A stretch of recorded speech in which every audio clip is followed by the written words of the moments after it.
Welcome to this week's episode of the Success Realtor Podcast by yours truly, Colleen Wood. Here is where we celebrate success in real estate and share the wisdom and struggles so that others can be successful too. If you're a new listener, I'm the producing branch manager of the Wood team at Hometown Lenders, and I'm known for helping realtors earn a lot more money in commissions without selling their soul to the industry and while maintaining balance with what's most important in life. I am thrilled to be talking to broker Annie Valentine of Tresidio Homes and owner and manager of Valentine Realty under Fathom Realty in Boise, Idaho. Annie, thank you so much for taking the time to share your wisdom with us today. Oh, you're welcome. This is a fabulous podcast. Thank you so much. I'm so excited to have you on. We've been chatting back and forth about having you on, so I'm really excited we were able to get our calendars meshed together. We're both busy ladies, so this is going to be fun. Yeah, for the record, it wasn't your calendar, it was my calendar. So Well, it's a busy time of year. How's it going in Idaho? How's your market? You know, the Idaho market is interesting because we're typically 3 to 4 months ahead of the rest of the nation. Wow. Our market fell off a cliff, what I like to call a cliff, just a stark slowdown at the end of April, first week of May. And that was, yes. And it was way before, like our inquiries in new construction cut in half. And it was across the board for other builders. We were all calling each other, right? So we recovered first. Our low really was January. We had a really strong first quarter. I think that was some pent up demand as well, and just some steady demand after that. So it's not at the 110-mile-an-hour pace that we had before. It's more like when you change speed zones from 110 to 65 and you feel like you're crawling. Yeah, it's all about perception, right? Yes, it is. But there are still plenty of pendings and buyers out there, and it's a much healthier market now that pricing has kind of calmed down. Right. I agree completely. What do you attribute the slowdown mostly to? There's lots of opinions about that. Mine is probably not a popular opinion. It's okay. I feel like COVID and the news cycle that we have found ourselves in is one of fear mongering. And it has put people's mindset and trained people to think in a more scarcity mindset. And they're more fearful. And so the minute those interest rates started to even wobble, or they heard or read reports, and you can read anything online and half of it is not true. We all know this. Yeah. Or based in science. And so it just really affected the mindset. I really feel like it was consumer confidence at the end of the day. I agree with you completely. And unpopular or not, I think that is the truth. I mean, there's just so much fear out there, which is why it's so important for realtors, lenders, everyone involved in a transaction with folks to really be able to carry and lead your people well. We need to squash all the fear. It's a great time to be buying right now. Even with interest rates at a heightened level, prices are reasonable right now. And you and I both know when interest rates come down, prices are going to go up. And equity is going to slip. So there's an equity position to be attained there, even with a higher rate.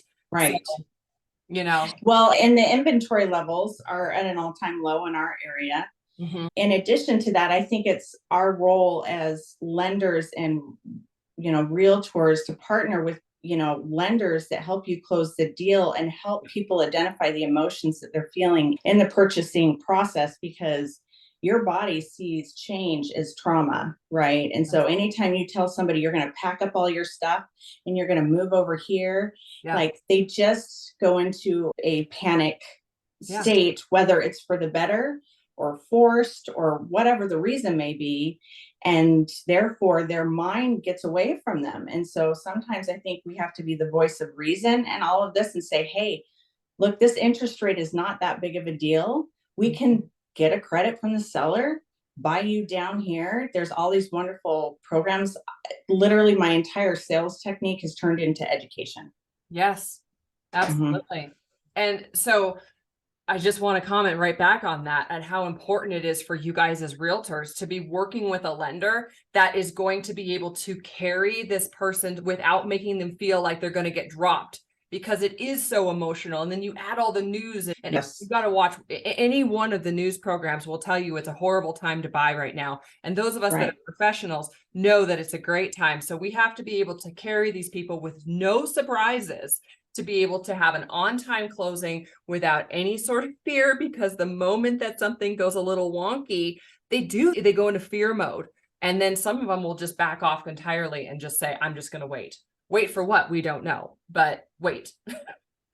Yeah, you cannot time the market. You can time inventory levels in certain markets. Like half of our sales in this area are new construction. If you watch the permit polls, you can see what kind of ghost inventory is coming. Sure. Any savvy listing agent out there worth anything would be paying attention to those permit polls and timing the time that they put on their resale listing, if they have one, to be at the inventory lows. Absolutely. Yeah. So what led you to real estate? What drew you to the industry? Okay. Oh, so I started as an educator in high school, as a high school educator. My ex-husband and I moved to Boise. I came kicking and screaming. I said I would never move here, gain weight, or drive a minivan. And I drove into the valley in 2002 with two little kids in the back of a minivan, just crying, pregnant and overweight. So, on a job transfer. And I just thought I had ruined my life. And it took me about a month. And I was like, this is the greatest place ever. I'm never leaving, and just fell in love with it. Just fell in love with the area. And my ex-husband and I started a commercial contracting business here, and we had several commercial clients. Subsequently, in the divorce, I took over the company. And so I got introduced to residential building and real estate that way, because we also did residential builders, move out cleans, and did some tile work for them, and, just kind of had our hands in everything. Yeah. I sold that company in 2013, took a small little hiatus, and had someone from Keller Williams, a big agent, approach me and say, hey, will you please help me get this subdivision through entitlements and get it launched? Because new construction is my forte. It's my knowledge base. It's what I love. I joke around that I'm addicted to the smell of paint. I love that. I love that. My husband loves resale, and we make a good partnership that way. And I love new construction. I love to build things. I think it's so satisfying to see people walk into something that they've envisioned. Oh, yeah. Yeah. And that reaction, like, you can't put money. It's like having a baby, right? Like, it's very emotional. It's very satisfying that way. So in 2019, I joined Keller Williams to do that. Found myself doing all kinds of real estate at that point, but mainly new construction. And that's how I got here. All my kids were gone. I don't know how people do this with kids. Like, you interviewed a gal out in Star. I forgot her name. She's so great, from Hunters of Idaho. Heidi. Hunter of Homes. Yes. Heidi. Yes. I was listening to her talk, and I was like, oh my gosh. I have no idea how you do that. Heidi, you're amazing. Oh, she is amazing. And she works she does the majority of her work in the middle of the night. But yeah. I know. It's great. I cannot do that. So I definitely had to wait till I knew I was going to real estate, but I definitely had to wait to a point where my life supported that. And my kids were basically grown and in high school and didn't want to have anything to do with me. So there you go. It's so hard to, we have so many different roles, but part of your role, you do a lot. So you're a broker, you're an owner, you manage a team. Talk to me about your team. What does that even look like? Well, it's pretty small. We like to keep it small. How do I say this? In real estate, it seems to me that the numbers from a business owner perspective is that you either have to keep your team small or grow it really fast into something bigger. There tends to be kind of a dead end zone in the middle where people are losing money, and it's a lot of work, and it's more work than it's worth the money. And you're responsible for the actions of others. And, you either have to stay small and make that conscious decision, this is how we're going to be, or I'm going to be a mega agent and have a huge team, right? yeah, there's no wrong way to do it, but that middle seems to struggle a lot, you know. I So would agree with that, especially yeah. with this market shift. Mhm. 2020, 2021, when it seemed like all you had to have was a pulse in order to kind of, even be a lender or a realtor for a while there. It was You were like an order taker. you were an order taker and you better move fast. And as long as you could Yes. move fast, you could do it. Yes. But some of these teams blew out really, really big. And then now with the market shift with the interest rate environment, Mhm. I have seen a lot of those mid-sized brokerages really either condense really quickly or shut down entirely. I'll Yeah. join Combine. other teams. Yes, Mhm. combined. We just had two big teams in the area, like combined too. And so that middle, anybody who's looking to grow a huge team, I think that's an amazing goal. You just have to be very conscious about how you do it, because there will be a zone where you are just losing money. Yeah. So we stay pretty small at this point. I don't know what the future will hold or what it'll bring, but I primarily spend the majority of my time working for Tresidio Homes, listing their properties. They're a fabulous builder here who are locally grown, started in 2009. And during COVID, sold probably about 85 build jobs and with just about everybody in town. And 20 of them were Tresidio, and they were the easiest that were delivered, the happiest clients. They always delivered on time. Hmm. And I just thought to myself, when I go to work for a builder, that's who I want to work for. So Wow. I went knocking on their door one day and just said, "Hey, I want to work for you." And they said, "You got to be kidding." And I said, "Not." And they kind of recovered and said, "Well, turn in a resume." And I Yeah. was like, "Really?" You just want me. It's like, okay, fine. And they put me through the ringer. And by the end of it, it was the best thing they could have done, because I was like, I really want this job. Yeah. And yeah, it's been a wonderful experience working for them. It's just been my happy place there. So when did you start your own brokerage with Valentine Realty? Well, we're at Fathom. So we have a team underneath Fathom. So I'm just associate broker there. Yeah. I see. Yeah. I haven't gone to that point where I want to take on that liability. Oh, I see. Okay. And then Yeah. you work with your partner is Teresa and Dolphy, and you work with Oh, her at Tresidio, right? yeah. She is amazing. You say her name anywhere in town and everybody knows who she is. She has 30 plus years of experience between Washington and here, majority of it in new construction. She worked for Coleman Homes that was bought out by Toll Brothers. And so the majority of the real estate agents know her here. She is true to her word. She has really good ethics, which is hard to find Yeah. in this industry. People tend to lose their way. Yep. She knows the difference between black and white and not to walk in the gray areas. And she loves her clients, and she runs nonprofits. So I don't even know how she has time to do that, but she's just an amazing human Do you have a being. clone? Right? And she's really good at the details, and she has all of the strengths that I do not. So it works out well for us. And, it's hard to find someone else. You need to partner with people that have the similar mindset that you do. And my mindset is that there is enough for everyone. There just is. Yes. And you should applaud the achievements and sales of other people, because there will be some for you as well. All of that goes around. Absolutely. Yeah, these agents that tend to get into a very narcissistic scarcity mindset and do some underhanded things to steal clients from other agents don't tend to have longevity. Right. In my opinion. That's just me. Wow. But And that's just the law of attraction too. Like if you hate on people's success, the universe sees it as you hate success. It doesn't see it that you hate the success of others. It just sees it as you hate success, which means you will push it away. So that's never heard it put that way. That is like the best way I've heard it. Yeah, that is exactly it. Yeah, you have to show the universe I love success in all forms, and that includes for other people. So yeah. So I'm excited to hear. So, you guys are two different people. You're not you're not two of the same type of people working side by side. You're two very different people. So what parts do you do and what parts does she do?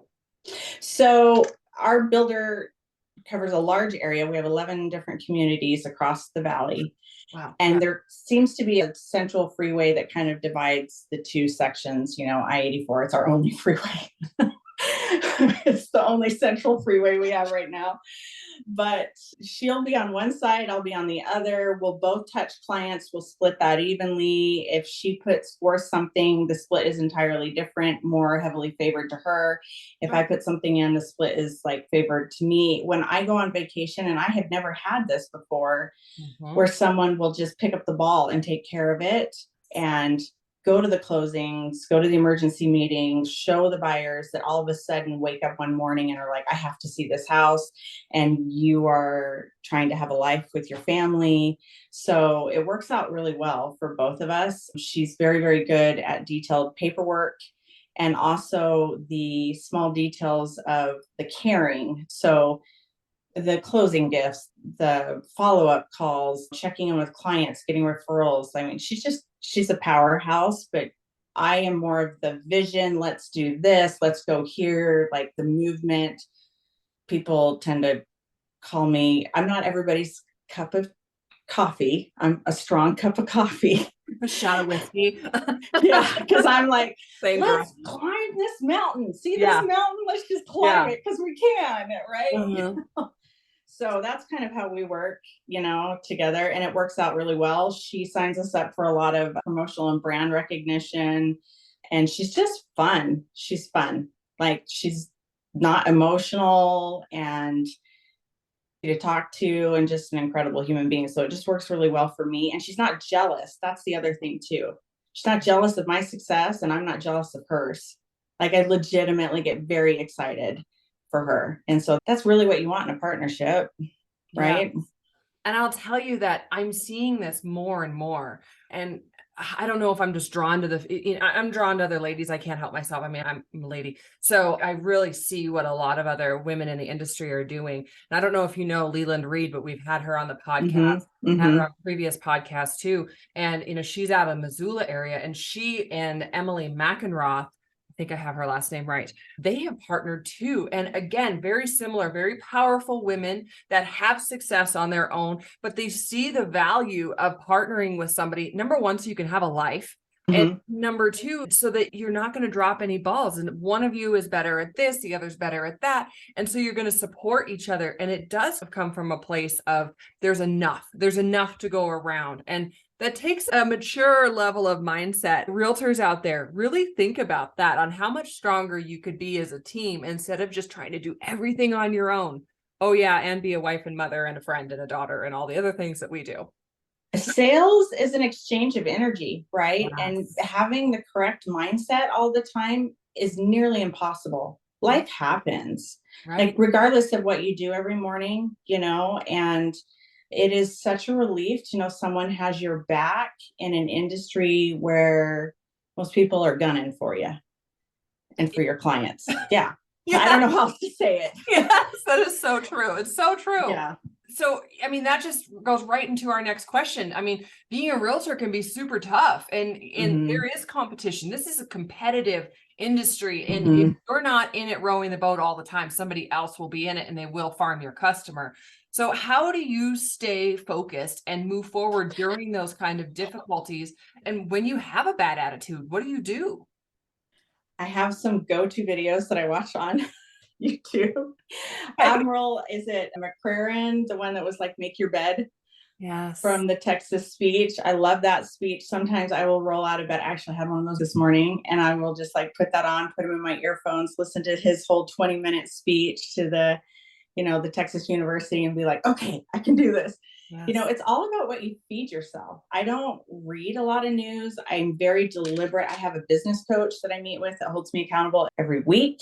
One of the best coaches in the industry, Derek Shank. I highly recommend him. He's definitely been like the catalyst to the majority of my success because he's organized my day.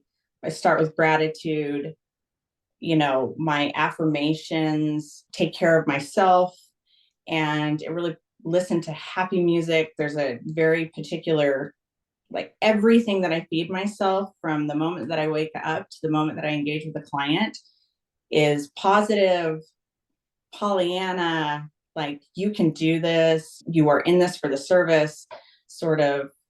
You have to be very, very selective about what you're feeding yourself energy wise, even down to the TV shows you watch. Absolutely. And the news Yeah. is allowed to come into your Mm-hmm. space.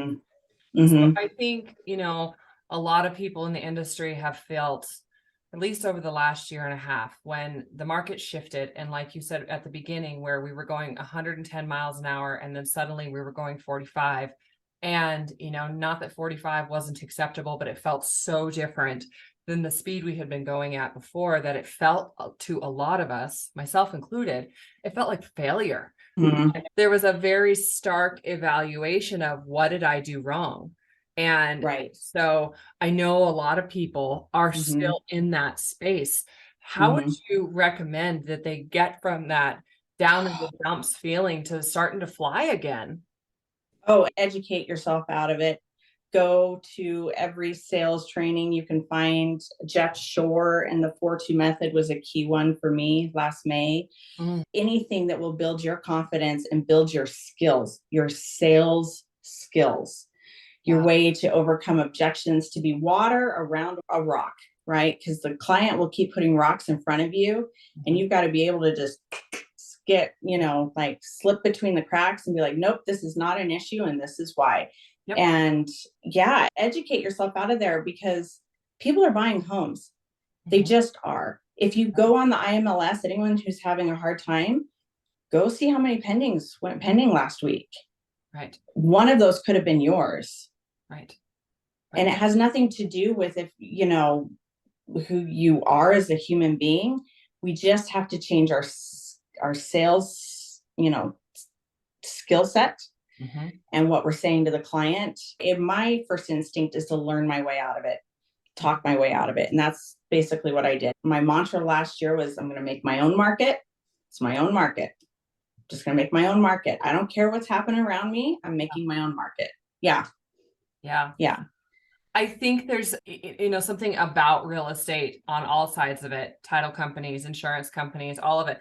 There's a real idea in our country that in order to be successful, you have to be the most beautiful, the most well-spoken, drive the nicest car, have the fanciest house. And so, yeah. And I know it's not just women. I know that men look at this too, in that they're looking at it and thinking, I'm not good enough. I'm not whatever it is. I'm not pretty enough. I don't have enough money. I don't run in the right crowds. And so there's just like this spiral. But then if you go and look on the MLS and you're looking and seeing, we see success with all different types of people, people that aren't so nice, that don't have a great personality, that aren't beautiful, that don't drive the right car. And so right. time comparison can be a thief of joy, but comparison can also be like, okay, I'm not that bad. I'm not as bad as that person, and they're closing something. So, you can be able to compare. And sometimes you got to compare and see that other people are being successful and be able to say, I know I can do better than that. I know I can. Yes. And the motivation comes from all different places. One thing that has helped me, because I had my coach say to me, every time you compare yourself to someone, it is almost an act of violence against yourself. You're literally just saying you are not worth anything. And so how do you shut that voice down? I have someone take care of my social media. I have it in my calendar as to when I'm going to get on and interact. It's to the point, and I hate to admit this on air, that my kids will be like, Mom, did you see my Facebook post? And I'll be like, you're supposed to text me if you want me to look at something. Right? You can't, social media automatically tells you you're not enough. You don't have enough. You're not as pretty as this person. You're not doing as well as this other person. Buy this, buy that. It'll fix all your problems. It's the need. And it perpetuates your whole lie with money. And it's a very powerful tool at the same time for sales. You just have to yield it very carefully. Right? And allow it to have a very, very deliberate, intentional effect on your life. I also imagine that comparison voice as Regina George from Mean Girls. I'm going to admit something on air here. Like, she's in my head, and I imagine her like duct taped to a chair. Sorry, Rachel McAdams, but duct taped to a chair. Whenever that voice gets loud, and I'm like, I'm not listening to you today. Yeah. sit down, be quiet, Regina. Like, you're not going to have a voice in my head. It's learning to control your thoughts, your emotions, going to the places that can turn your brain around, podcasts, Yep. the music, whatever it is, that can turn your energy around. Yep, absolutely. You have to be able to control your energy. So what do your goals look like as you're growing your business into the next year? Oh, they're saying that, well, let me answer it this way. Ultimately, when I die, I feel like with success comes an amount of wealth, and with wealth comes an amount of responsibility. And it needs to mean something, because we're not all going to be here forever. Right. And so my success, as I envision it, is that I was very, very good at my job, that I was very generous with my time, and that I left something for the people that I love, that I contributed and made people's lives better. Right. Like, I want my kids to be able to drive around and go, my mom had something to do with this subdivision, or, have these friends, and some of these clients become almost aunts and uncles to your kids. Right. And so, yeah, that's what I feel like success is. And success is also having the freedom. So it's not necessarily about the number in your account or how many transactions you've done or your volume. I feel like it has to do with, what does your life look like? Are you actually enjoying it? Mm-hmm. So I would like to eventually get to the point where I have a little bit more freedom. I know that may be a pipe dream, but that's pretty much where I would like to go, is to manage, coach, consult, and end up in that train. I love to train and teach. I've trained several buyer's agents. That's where I would like to see myself ultimately. Management, something to that effect. Mm-hmm. That's awesome. Yeah. That's awesome. And what I think, as we get older, and that's kind of one of the other questions I had for you, is this, like, at this stage in life and business, what does success look like? And it's like, it's amazing as we mature how much that picture changes. And, your answer is just a very mature answer. And, how it's no longer so much about like a dollar amount in the bank or a dollar amount of closed transactions. It's about, like, what does my life look like? What does my time look like? And how is it that I can give what it is that I receive to other people to leave a legacy? And yes. And how amazing. It's no longer about, like, am I driving a Maserati? I mean, some people, like, they start out with, like, that's the carrot I'm going to chase. And, right. You and I know at this stage in life that those are just things and they don't really matter too much, but the lifestyle and the legacy that we leave is really what success is. I think my biggest introduction to that was, I had this goal of winning Rookie of the Year in the teams division at Keller Williams in 2020.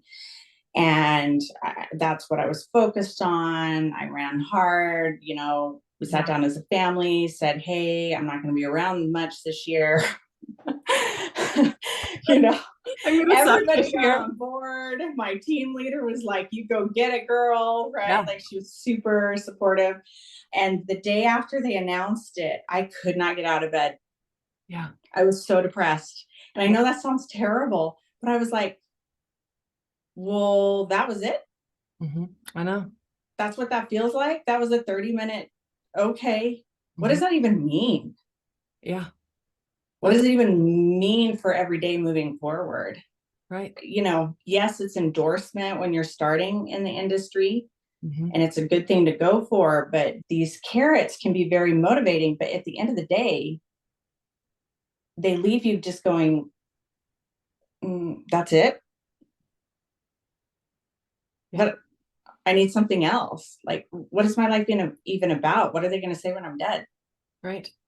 That she was an absentee mother and wife, and bingo. No, I just have to echo that and just say, I'm a very goal-oriented person too, and being the best and being competitive and being the number one. And that was my driver for a long, long time.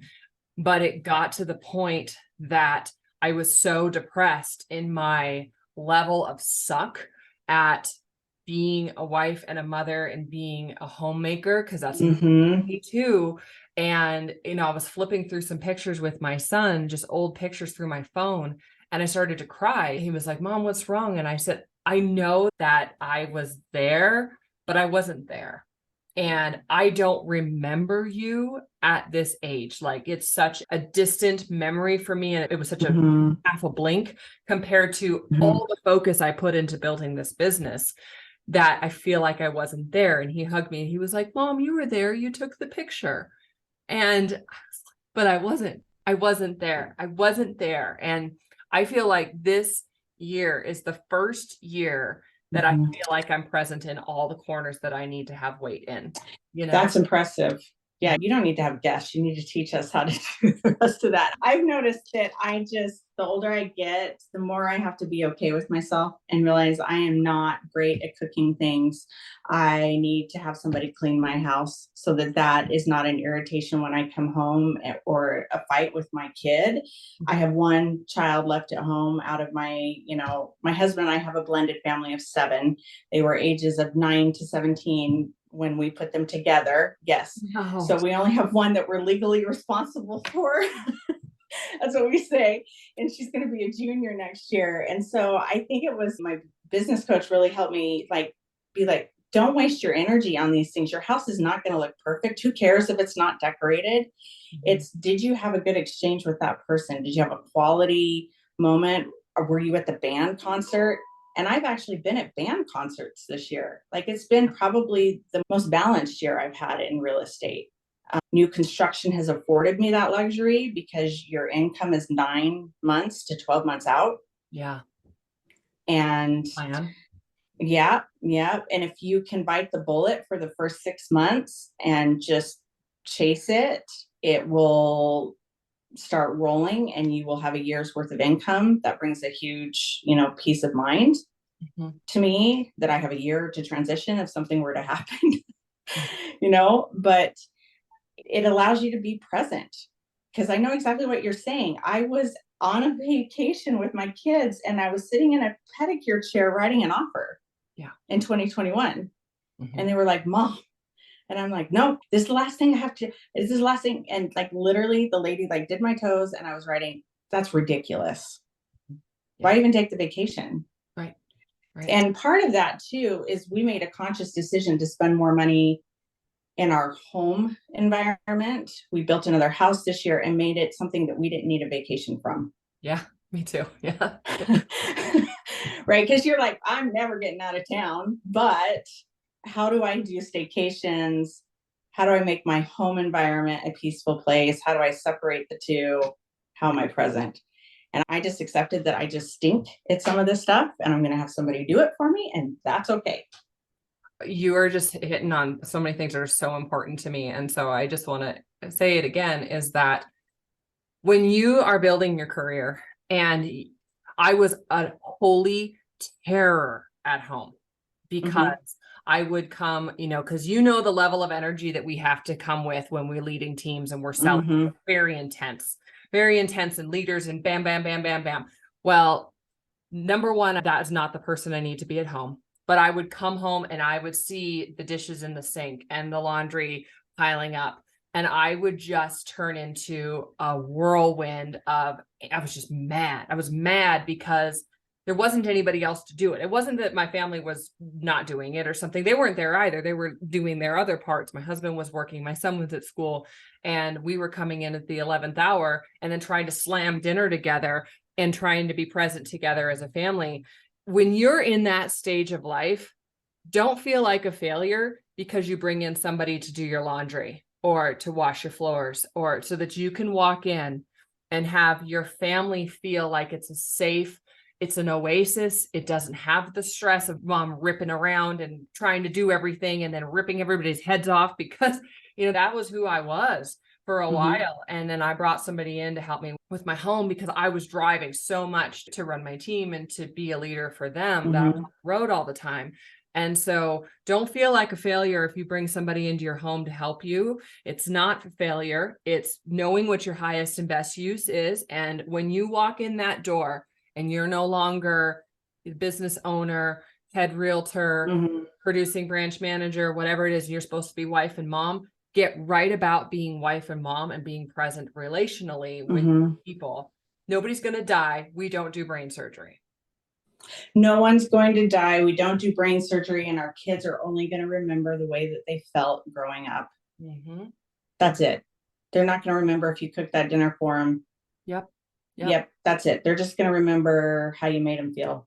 Right. And Christina Moore of Christina and Company at Keller Williams is fabulous at this. She says, I have a person who comes in and does all of those things for me. Mm-hmm. I haven't been to a grocery store in 6 months. I don't step foot into Costco. I don't step foot into stores because I like to be intentional about all of that.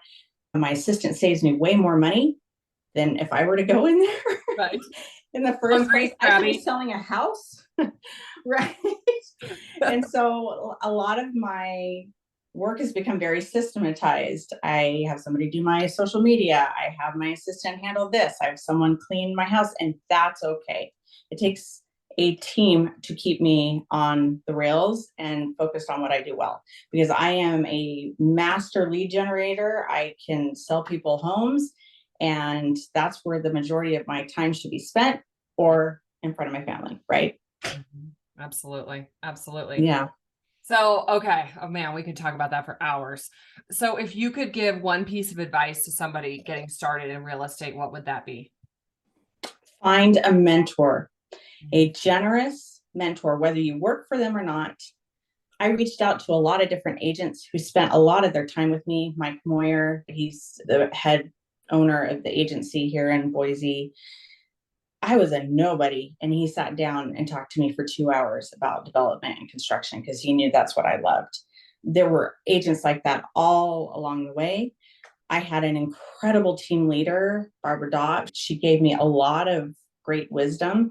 The other thing I would say is that you need to realize that the success is in the follow-up and in consistency. The agents who put themselves in front of their database 90 minutes a day and on a consistent basis, talk to 50 new people a week, will be successful, regardless of what else you mess up. Right. Right. And you don't have to be the most beautiful and have the most dazzling personality. No, you just need to know your market. You just need to know your market, and you need to know if you can serve somebody and know your limitations. Mm-hmm. Be okay referring stuff out if it's not your forte. You're not doing anybody a service. They will love you forever if you're like, here's this expert in this. That's not me, right? Not me. So you cannot be all things to all people. And I would say go after what really makes your heart sing in real estate. Yeah. Or the part about it that you really, really love. And the part that makes my heart sing is building things. Yeah. Yeah, absolutely. Oh, that's so good. So sorry, that was like 3 things. No, I love it. I love it because I mean, there's nothing about this business that's rocket science or glorious. Yeah, it's hard work. You cannot duplicate experience. Like you can't buy experience. You know that every single transaction, there's a different nuance. If you're a new agent, don't be afraid that you don't have the experience. Rub elbows with somebody who's amazing and has experience that you can say, hey, I've never dealt with this before. What did you do when this and this and this happened? Because these times are going to come. And take stock. Remember that stuff. Write down what it is that you did, what solved that problem, so that you can go back and remember that, because these are tools. These are like arrows in your quiver of every single time that you solve a problem, you're going to get better and better and better. You know, the other thing I would say is don't chase the money. Don't chase the splits. If it's not what makes you happy, it's not worth it. I took a pay cut to go work for a builder, but I was more successful over the last year than I probably have been in any other years when everybody was having a not so great year. And it was because I love what I do. You know, money follows you if you are happy. If you need to find the thing that you would do, whether they paid you or not. Yeah. Yeah.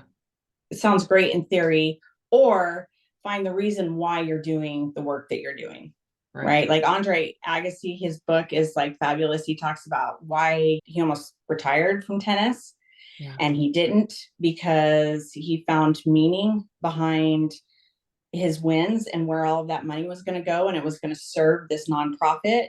And so then he got back out on the tennis court, like whatever it may be, you have to have a why. Like, what is your why? What is your core central motivation? It's going to be different for everyone. Mm-hmm. The Yeah. impact of what it is that you do, how it impacts others. Like this is we have figured out this is what we know how to do that has this result for other people. And, Yes. like for me, does it make my heart sing to do a loan application? No, but I can do it with my eyes closed and it has this result for these people. And so that's the result that I'm chasing. Like this is how it's positively affecting my family and my community and my team. Right? Like, Mm-hmm. I mean, it's Yeah. it's And amazing. there's an expert in everything, and you got to keep trying and be ready for rejection. You're going to get, I mean, research will show that, 30 leads equal, 3 transactions right now. That's a pretty good number. In previous years, it was 100 equals 3. You're going to hear no 100 different times. It's not personal. Yep. Yeah. We always say that get excited about the no's. Get excited about the no's because every single time that you get a no, you're one step closer to the next yes. Yes. I have a girlfriend, somebody that I used to coach, and she created a no flow where she had a process of follow up for her no's. Even if somebody said, hey, I'm going to go with a different lender, she would still follow up with them in a couple of weeks, make sure that everything was going the way that it should be going and that their expectations were being satisfied. And then she would actually even send them a closing gift. After it was like just a congratulations on your new home, because she continued to do that, she was still picking up business and referrals from people that had told her no. Yes, that's brilliant. You just need to be that. Yes. Has she been on the podcast? She's a lender. So yeah, her name's Tressa Pope, and she has a Pope mortgage company out of LA. So yeah, that I used to coach, but that is entirely her baby that she created. So yeah, that's amazing. That's amazing. Yeah. So that's the thing. There's brilliance all over. Follow it, rip it off, duplicate it. And it might come from somebody that you don't expect it to come from. It might come from somebody who is right at your level, and just having those conversations and be willing to share and strategize and just open your heart up a little bit is really helpful too. So that's like 55 different things for you new people to get started with. Right. I think we've left them enough. A little overwhelming. I think this is a fabulous podcast. You've just everybody needs to go on and write a review, not necessarily based on me being on it, but your podcast. I've listened to a lot of the episodes. You provide so much value. I really hope you're on for many, many more years. You definitely have a great platform and a great voice, and I can give you all kinds of names of people that I admire that you could put on your show too, that would be interesting to talk to. So I would love that. I just got goosebumps because this industry has given to us so much, and it's time in our careers. It's the time in our careers to be able to give and lift other people up as well. So there's lots of room at this table. And so if you're new and you're just kind of thinking, maybe I might want to be a realtor, come on in. The water's nice. And if you can just ride it out and go through the hard parts, you're going to love it too. So, well, this was amazing. Annie, thank you so much for being here and sharing your wisdom. This was really great information. Oh, well, you're welcome. It all came from other people. And, I'm just happy to share. And I'm so honored to talk to you too. So I appreciate it. Thank you. All right. Bye-bye. Well, that was incredible. Thank you so much for joining us on this week's episode of the Success Realtor podcast. Just as a reminder, I'm the producing branch manager of the Wood team at Hometown Lenders. We are known for 3 things. Number 1, we close on time. Number 2, we keep our realtors in the sales seat at all times by keeping them updated on their current transactions. And number 3, when you entrust us with a lead, we follow up on that lead until they buy, fly, or die. Leads are never lost to our lack of follow-up. Our number 1 priority is for you to earn more money in commission so that you can improve the lives of your family, community, and in turn, our country. So can I count on you for that next buyer lead? I would love to work with you too. Also, if you're interested in being a guest on the podcast, please just reach out to my office. All right, we'll talk to you when you call in, and we'll see you on the next episode of the Success Realtor podcast. Bye-bye.